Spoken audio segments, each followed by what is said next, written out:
Humanity Rewritten, the final draft before the rewrite. Welcome back. I'm Adeline Atlas, 11 times published author. This is the Designer Babies series, reprogramming humanity, one genome at a time. This is where we step back, not just from the labs, the lawsuits, or the ethics panels, but from the entire story itself. We zoom out beyond gene sequences and clinical trials and into the big question: what are we actually doing to humanity when we start rewriting the code of life? Not in theory, but in practice. Not just editing what's broken, but modifying what works. We are now officially living in the last generation of unedited humans. We are the final draft before the rewrite. That sentence alone should hit you somewhere deep in the chest, because we've entered an era where birth isn't just a beginning. It's a process of engineering. And life, once guided by soul, chance, and biology, is becoming subject to preference, pressure, and precision. Gene editing has made it possible to remove disease, but it has also made it possible to remove unpredictability. And when you remove unpredictability, you remove the very tension that shapes character, mystery, and meaning. We are now selling the illusion that the child you order will be the child you get: clean, controllable, customized. A living manifestation of your curated vision. But what are you sacrificing to get that level of certainty? The world says you're trading risk for reward, but the truth is you're trading depth for design. And what we design, we expect. And what we expect, we monitor. And what we monitor, we eventually control. This is not about genetic healing. It's about the mindset that healing is only the start. It's about the slippery slope where fixing turns into filtering, and filtering turns into formatting, and formatting becomes a silent war against natural variants. Once you start asking, how can we prevent suffering? The next question is, how can we optimize for performance? And after that, how can we upgrade beyond nature itself? Every answer leads us further into the architecture of control. So we must stop and ask, what are we really creating when we edit a child? Are we empowering them or programming them? Are we raising humans or crafting prototypes? Because every generation before us was born through uncertainty. Their lives unfolded in ways no one could predict, and it was inside that unpredictability that they found their strength. Not despite struggle, but through it. Today, we are being told that struggle is optional, that risk is avoidable, that perfection is possible, that the next generation can be born without the flaws that haunted us. But flaws are not failures. Flaws are the forge. Some of the most visionary leaders in history were born with challenges: biological, emotional, spiritual. They weren't optimized. They were uncomfortable in their own skin. But that discomfort became a catalyst. It gave them fire, clarity, depth. What happens when we remove those catalysts? When we screen out adversity?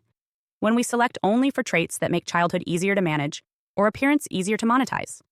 We might remove suffering, yes. But we also remove the fire that turns a soul into a force. And this brings us to the core issue. Are we designing life for the child or for the parent?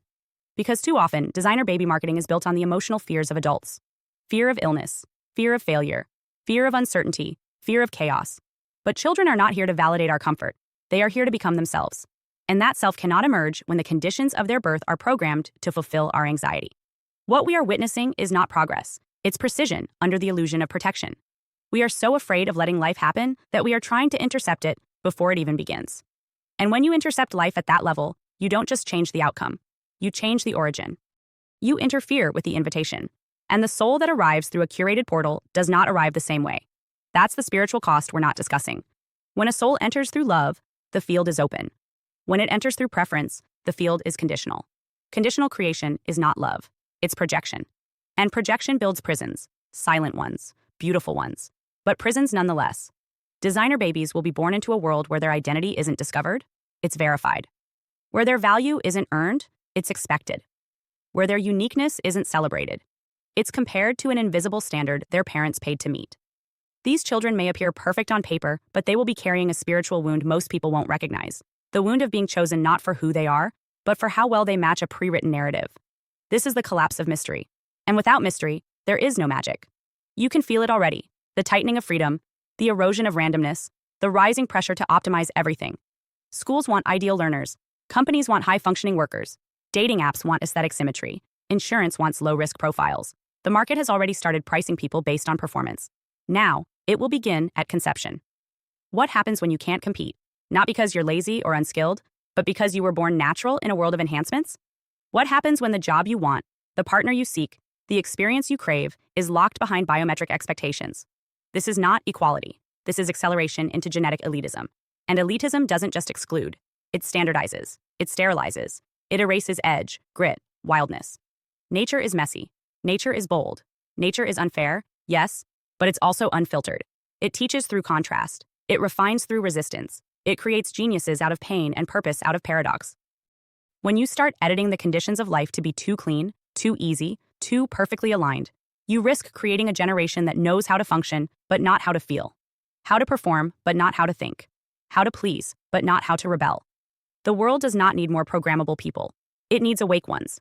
And we must understand what it means to be the last natural-born generation. We are the end of a lineage that spans millennia.